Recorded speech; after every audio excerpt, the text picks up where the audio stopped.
In the previous lecture, I talked about our ethical knowledge.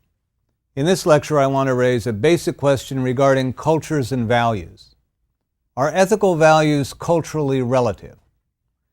That seems to be a simple question, but it's not. Within that apparently simple question hide a number of different questions. Any careful approach is going to have to disentangle those questions, and that's the goal of both this lecture and the next. Are ethical values culturally relative? An affirmative answer to that question is ethical relativism, the claim that ethical values are indeed relative to culture. But as long as the phrase relative to goes unclarified, what this gives us is not a clear single claim, but a vague family of claims hidden in a fog of ambiguity. When we penetrate the conceptual fog and carefully separate the questions, I think we find a great deal of insight and truth in relativism. I think we also find some of the most dangerous ethical mistakes it's possible to make. Let me begin with a form of relativism that I think is both one of the most interesting and has the best shot at being true. An action that is right in one culture may be wrong in another. What's right and wrong varies from culture to culture. Now, I don't mean this merely as the claim that cultures disagree in their beliefs about what's right and wrong. I mean this is the claim that what's really right in one culture may really be wrong in another. Now, I think that claim is true if it's understood in this sense, that some things may be genuinely right in one culture or one historical epoch and genuinely wrong in another. The reason why this is true is because some issues of right and wrong hinge on culturally and historically contingent factors. Things can be wrong in one culture and not in another because other aspects of the culture are different. Now, since this claim is merely that some things are wrong in one culture and right in another, all I need is a few examples to show that it's true.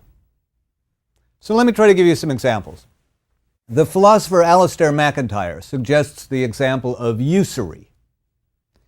If you search among medieval manuscripts for the most heinous of medieval sins, you'll find murder, adultery, blasphemy, and usury.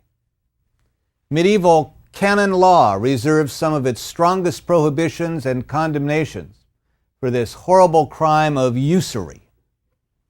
Among the small number of offenses for which the Spanish Inquisition used torture to force confessions were heresy, witchcraft, bigamy, and usury.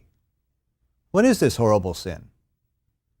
Usury is simply lending money at interest. Not exorbitant interest in the sense of loan sharking, but lending money at any interest at all.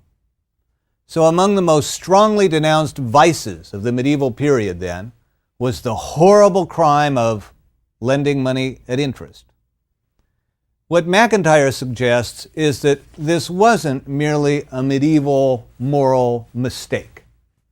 It wasn't that the medievals were simply in error, thinking money lending to be evil in ways that it wasn't and that it isn't. What MacIntyre suggests is that in the medieval context, usury wasn't merely thought to be a vice. What he suggests is that in the medieval context, usury was a genuine vice. Seigniorialism was the economic system of feudal society. Seigniorialism is an economy based entirely on land ownership and a hierarchy of protection and reciprocal allegiance. At the head was the king. Beneath him, a hierarchy of nobles and lesser nobles. Beneath them, the seigneurs in their manor houses and their serfs. The serfs were granted the use of the land and the seigneurs' protection in return for the support, the economic support of the manor house and of the hierarchy above it. The ideal of that seigneurial system is a self-contained and enclosed economy, an economy that's stable and unchanging. In the ideal of seigniorialism, there are no imports or exports. There aren't any sales. Seigniorialism knows no notion of economic growth. Now, in actual practice, of course, the system wasn't so pure, allowing for the possibility of usury. In the context of that kind of economy, McIntyre suggests, lending money at interest was a genuine threat to social stability. If a manor or a noble borrows money at interest, there will be no way to pay it back. In that kind of economy, usury then is a genuine threat. In that economic context, the idea is, usury is a genuine vice. A capitalistic economy, in contrast, like ours, it is by definition based on the idea of return on money, on interest on money. So in this picture, the history of usury is not therefore one in which we somehow came to see that usury wasn't a vice at all. How silly of us. The history is one of changing cultural circumstances. It's because of different cultural circumstances, in this case a different economic culture, that something that really is a vice in one context is not in another. Let me also offer an anthropological example. The great anthropologist Bronislaw Malinowski described the social structure of the Trobriand Islanders of Papua New Guinea in the early 20th century. In the Trobriand Islands, children's relationships to their biological parents were quite different from our own. Malinowski claims, in fact, that the Trobriand Islanders were ignorant of the facts of conception.